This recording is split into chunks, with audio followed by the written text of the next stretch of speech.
Welcome to the Michigan Golfer Show. Join us each week as we explore the people, the places, and the events that shape our great game. Well, one of the courses in the area is one that you actually were involved with for quite some time. Is that Marywood? Correct. Well, Marywood's in Battle Creek. Bill Schott and I became good friends after we worked on Hickory Hills, and Bill bought Marywood. It was a private club many years ago. In fact, in the 1980s, it was my mom's favorite place to play in Michigan. It was a beautiful private club. Your mom's favorite place. Yeah. That's interesting. Okay. So it became a public course, and Bill bought it, and he tried to say, "Well, are you going to run it for me?" And I'd say no. And he says, "You're going to run it for me?" I'd say no. And then he says, "Well, you're going to run it for me?" I thought, well, I'm not extra busy this year. I'll give you a shot for this year. I'll help you get it started up. I ended up being there 10 years. So I was running Marywood Golf Course, doing my design business at the same time. Made for a busy decade.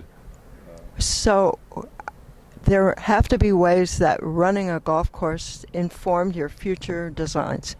Absolutely. In fact, Bill was one of the most interesting owners that I've worked for, because when I wanted to put in sand traps and I'd say, this is very aesthetic, very challenging, his first words out of his mouth were, how much money is it going to make? And he says, how much am I going to spend, and how much is going to be my return on that investment?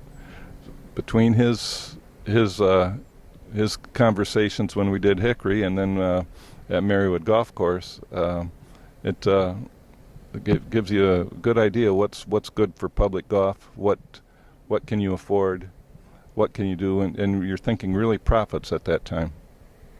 So if we have a course that was originally a private course, they don't typically get quite as much play as a public course. How does that make a difference? Private clubs usually don't. In fact, I enjoy private clubs myself because tee times are more available. But public courses, and it quickly picked up. Marywood quickly picked up. It was very busy as a public golf course. Okay. So I wouldn't be surprised, but are there differences in terms of, I don't know, how you think about a golf course between public and private? Yeah. You've got more freedom to throw in a bunker here or there on a private club than you do on a public course. You really gotta what's the reason and what's the function of this hazard that's going in? Because when you're looking at an $8,000 bunker, how much is that gonna cost in a 20-year scheme? That's the first time I've ever heard a number put on a bunker. I'll be thinking about them differently. Well, and it's everything costs. All the features cost money, and you can rack up you can go into the millions really quick when you're building a golf course. So everything counts.